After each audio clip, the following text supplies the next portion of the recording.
Mari kita berdoa.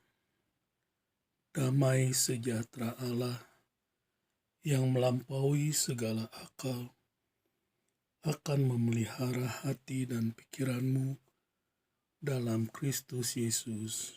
Amin. Shalom, selamat pagi Bapak, Ibu, dan saudara-saudara yang dikasihi oleh Tuhan. Pemberitaan firman Tuhan pada pagi hari ini terambil dari kitab Yesaya pasalnya yang ke-49, ayatnya yang pertama sampai dengan yang ke-7.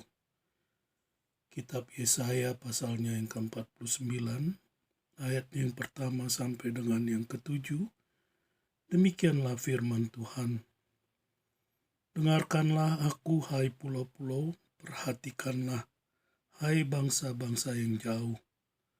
Tuhan telah memanggil aku sejak dari kandungan, telah menyebut namaku sejak dari perut ibuku. Ia telah membuat mulutku sebagai pedang yang tajam dan membuat aku berlindung dalam naungan tangannya.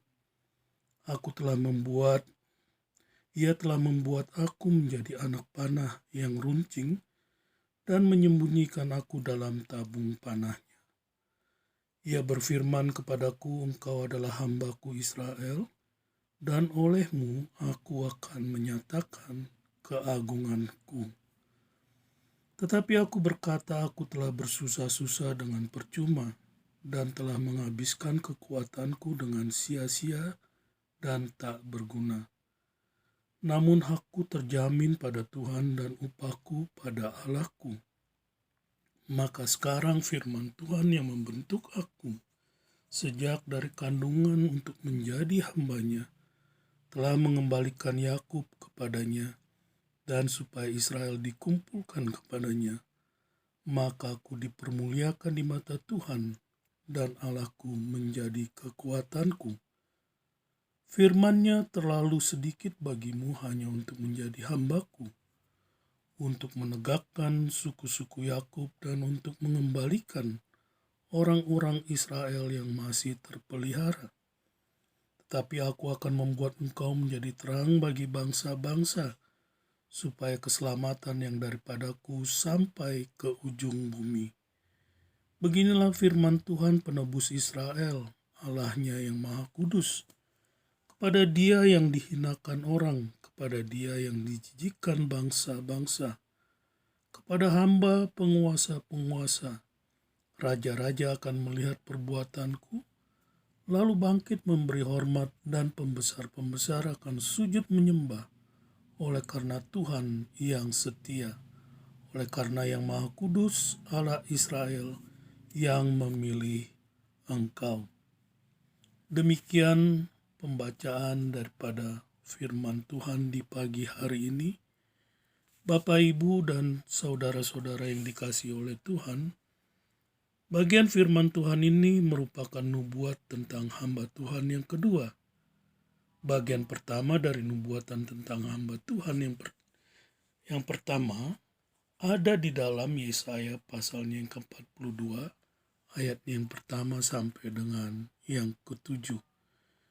Di mana dalam kedua nubuatan ini berisi tentang Tuhan yang memproklamasikan sang hamba sebagai orang pilihannya untuk menegakkan hukum. Di sini, yaitu di dalam nubuatan yang kedua ini tentang hamba Tuhan, sang hamba dikatakan menyaksikan kepada seluruh bangsa bahwa Tuhan telah memilihnya sejak permulaan untuk tugas pemulihan umat Israel.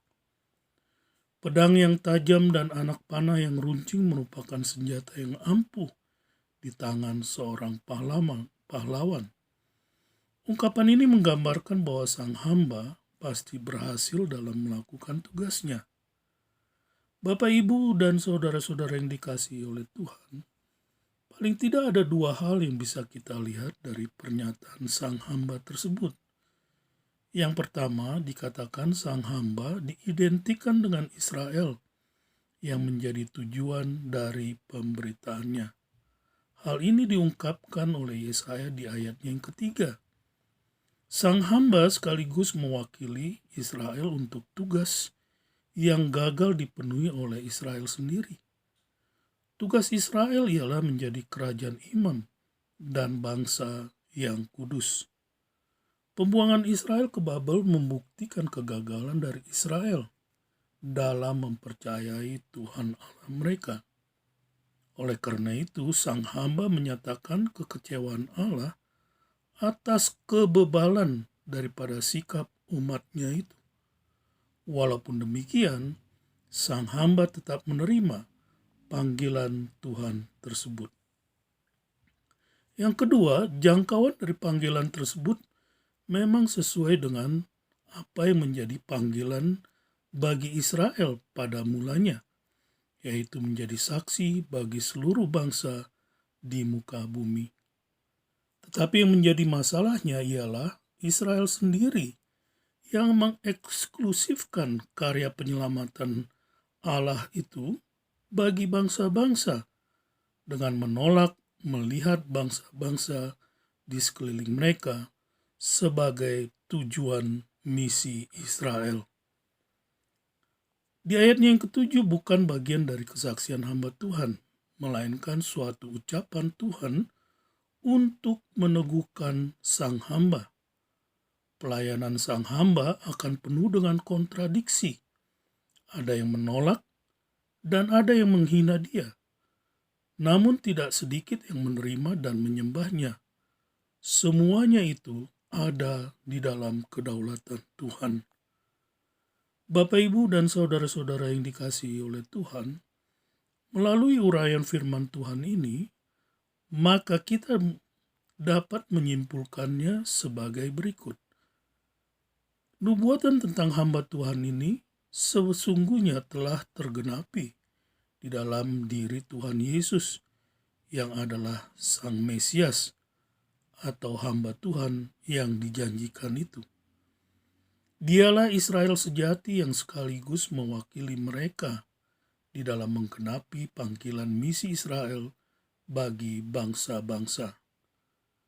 Di dalam pelayanannya selama di bumi, hamba Tuhan itu telah mengalami banyak penolakan dan bahkan mati tersalib. Namun demikian sang hamba Tuhan ini juga diterima, dipercaya, dan disembah oleh setiap mereka yang menerimanya dengan iman. Oleh karena itu, karya keselamatannya merupakan hal yang tetap efektif sampai dengan sekarang, bahkan kepada generasi yang selanjutnya. Dengan demikian, marilah kita memberitakan kabar keselamatan itu kepada semua orang. Selamat beraktivitas, Tuhan memberkati. Bapa, terima kasih untuk firman-Mu di pagi hari ini. Kami sungguh bersyukur untuk karya daripada Mesias anak Allah yang telah datang di dalam menyelamatkan setiap orang yang percaya di dalam namanya. Terpujilah nama Tuhan, di dalam nama Tuhan Yesus kami berdoa. Saudara-saudara yang dikasihi oleh Tuhan, arahkanlah hatimu kepada Tuhan dan terimalah berkat Tuhan. Tuhan memberkati engkau dan melindungi engkau. Tuhan menyinari engkau dengan wajah-Nya dan memberi engkau kasih karunia. Tuhan menghadapkan wajah-Nya kepadamu dan memberi engkau damai sejahtera. Amin. Shalom.